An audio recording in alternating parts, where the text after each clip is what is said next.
Ayatul Kursi. The last example of the evening I want to share with you is Ayatul Kursi. Okay, we're going to recite it together. أعوذ بالله من الشيطان الرجيم. الله لا إله إلا هو الحي القيوم لا تأخذه سنة ولا نوم له ما في السماوات وما في الأرض من ذا الذي يشفع عنده إلا بإذنه يعلم ما بين أيديهم وما خلفهم ولا يحيطون بشيء من علمه إلا بما شاء وسع كرسيه السماوات والأرض وهو العلي العظيم. Ayatul Kursi is made up of 9 sentences. Ayatul Kursi has 9 sentences. I'll walk you through them. Allahu la ilaha illa huwa al-hayyul qayyum, number 1. La ta'khudhuhu sinatun wa la nawm, number 2. Lahu ma fis samawati wa ma fil ard, number 3. What's number 4? Man dha alladhi yashfa'u 'indahu illa bi idhnihi. That's number 4. يَعْلَمُ مَا بَيْنَ أَيْدِيهِمْ وَمَا خَلْفَهُم, number 5. Then, وَلَا يُحِيطُونَ بِشَيْءٍ مِّنْ عِلْمِ إِلَّا بِمَا شَاءَ, number 6. Then, وَسِعَ كُرْسِيُّهُ السَّمَاوَاتِ وَالْأَرْضِ, number 7. وَلَا يَؤُودُهُ حِفْظُهُمَا, number 8. وَهُوَ الْعَلِيُّ الْعَظِيمُ, number 9. 9 sentences. The first sentence is Allahu la ilaha illa huwa al-hayyul qayyum. It's a beautiful sentence which ends with 2 of Allah's names. What are those 2 names? Al-hayy, al-qayyum, the living and the source of all establishment. Everything stands and exists and is maintained because of Allah.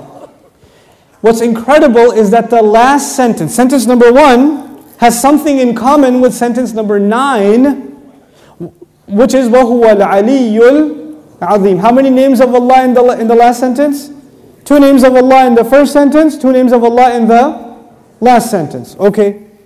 What's the second sentence? Before I go to the second sentence, let me tell you something about security. Security guards have a very hard job. You see those British guys that wear the funny hats at the towers? That can't smirk? It's a hard job. And one of the best jobs for college students. But if you get a if you're in security, you have to sit in your booth. You have to stare at the CCTV for hours and hours. And does it move? It's the same picture. And you have to look at it for 12 hours, 8 hours. It's the most exciting thing you've ever done in your life. What tends to happen when you're guarding something? You tend to get sleepy. You tend to get tired. When you're guarding something, you tend to so you'll see, of course you don't watch movies because you're very religious, but but in movies they have these things called movies, and then sometimes they have an action movie and the guy is trying to get inside a place, but it has a security guard, but the security guard is, so he grabs him, and he gets inside because the security guard is getting sleepy. You understand? Okay. Allah Azza wa Jal says about Himself, لا تأخذه سنة ولا نوم. Drowsiness happens when you're tired. Your eyes start kind of closing a little bit. You're not sleeping, but you're kind of half sleeping like that guy over there. I'm kidding. But you're half sleeping. That's sina. And of course, what happens after that? What's the next step? Naum. First comes sina. Sina is like, when you go to Jumu'ah and the khatib says, Inna alhamdulillah, alladhi nahmaduhu, nasta'in. Like that's sina. Okay? By the time he gets to Ayyuha al-ikhwatul kiram, that's naum. Okay? That's naum. Okay, so you know the difference between sina and naum. Drowsiness and then sleep. Okay. This is the second sentence. The second sentence is, these are things that creation has. Creation gets tired and it starts getting drowsy and eventually it falls to sleep. Or sometimes you tell yourself, no, I'm just closing my eyes, but I'm not sleeping. Okay, let me just close my eyes for a second. You're gone. You're finished. Okay? Now here's the thing. I know something about sina and naum because I'm a teacher by profession. Right? Being a teacher is, you might as well do a PhD in sleep sciences or sleep studies, because you see students like, you know how people check out of a hotel? You could see their brains checking out, like in the middle of a lecture, like.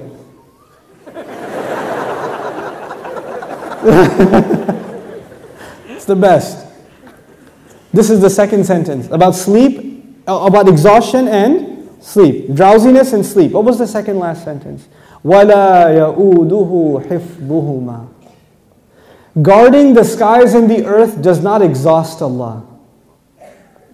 When someone's exhausted, what do they get? Sina and Naum. The second sentence is actually connected to the second last sentence. لا تأخذه سنة ولا نوم ولا يؤوده حفظهما. He says له ما في السماوات وما في الأرض. He owns whatever is in the sky and the earth. Now before I tell you further, you need to understand the difference between two words, two names of Allah, Malik and Malik. Two names of Allah, Malik and Malik. I hope I can explain this difference to you, because it will make you appreciate these ayat like nothing else. Malik is an owner. Malik is an owner. Malik, I already told you today, what is Malik? King. Is there a difference between a king and an owner? Yes. You are the owner of your pen, but you do not say, I am the royal sovereign of this ink pen. You don't do that. That doesn't make a lot of sense. You understand?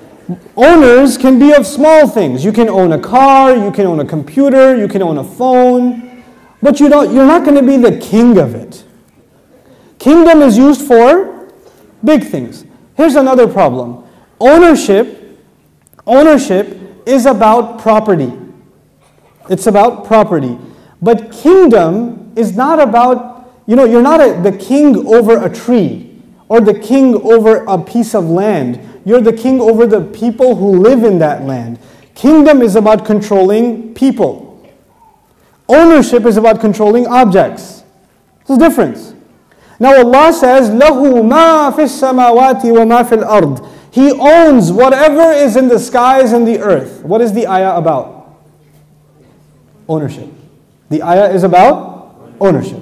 And ownership, one thing about ownership, it's micro. So every single thing is owned by Allah. Okay.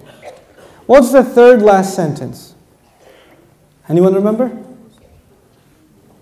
وَسِعَ كُرْسِيُّهُ السَّمَاوَاتِ وَالْأَرْضِ. His throne extends to the skies and the earth. When Allah talks about His throne, He's talking about His kingdom.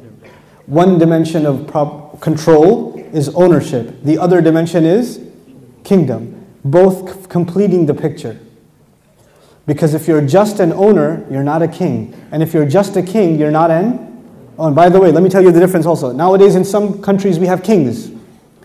You can be the king of an island. But does that mean you own everything in that island? No.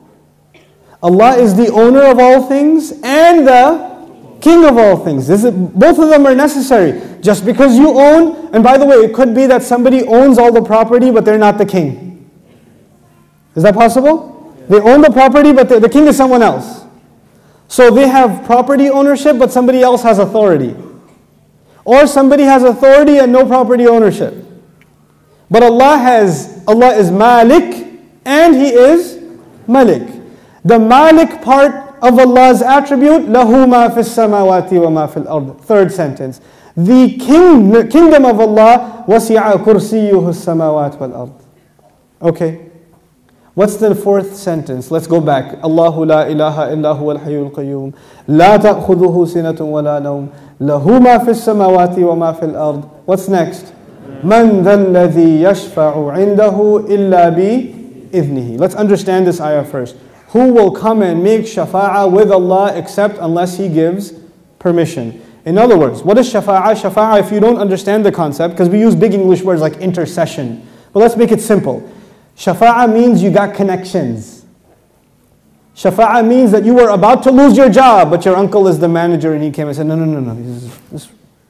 he's with me. Okay, Balo. He's good. That's shafa'ah. On Judgment Day, we are in trouble possibly, and then somebody comes and says, no, they're with me. They're with me. Go easy on them, please. We beg Allah Azza wa Jal to qualify us for the shafa'ah of Rasulullah sallallahu alayhi wasallam. And Allah says, nobody will come for you. Your uncle, your cousin, your dad, your mom, your boss. You're not going to come for you on Judgment Day and say, Ya Allah, actually he's not going to happen on that day. We're good. You know, nowadays you can do that. They're with me, VIP pass, so you can go inside. No, not over there. There's no VIP ticket. Except, the only exception is if Allah gives permission. So this ayah is about nobody having any authority unless Allah gives it to them. Nobody will have any authority, and the only exception, and the word exception is important, the exception is if Allah gives it to them. You clear about that? Yes. Okay. وَلَا يُحِيطُونَ بِشَيْءٍ مِّنْ عِلْمِهِ. They know nothing, they can control, they encircle nothing of His knowledge. إِلَّا, except بِمَا شَاءَ. The fourth sentence and the sixth sentence are both about a statement about Allah and the only exception. The statement was, nobody has authority to make a case except whoever Allah gives permission. They have no knowledge except whoever He wants to give knowledge to. Otherwise they know nothing. وَلَا يُحِيطُونَ بِشَيْءٍ مِّنْ عِلْمِهِ إِلَّا بِمَا شَاءَ. The fourth and the sixth sentence are correlated. The first and the ninth, the second and the eighth, the third and the seventh, the fourth and the sixth. What's left? Middle sentence? Yes. He says, يَعْلَمُ مَا بَيْنَ أَيْدِيهِمْ وَمَا خَلْفَهُمْ. Oh my God, He says He knows what is ahead of them and what is behind them. And He knew what is coming ahead in the ayah and what was behind in the ayah. He put in the middle of it is, I know what's ahead and I know what's behind. Who speaks like that? Who speaks like that? SubhanAllah. The way in which Allah talks, the way in which Allah delivered this speech. And I want you to be cognizant of a fact. The fact is, we now read the Qur'an as a book.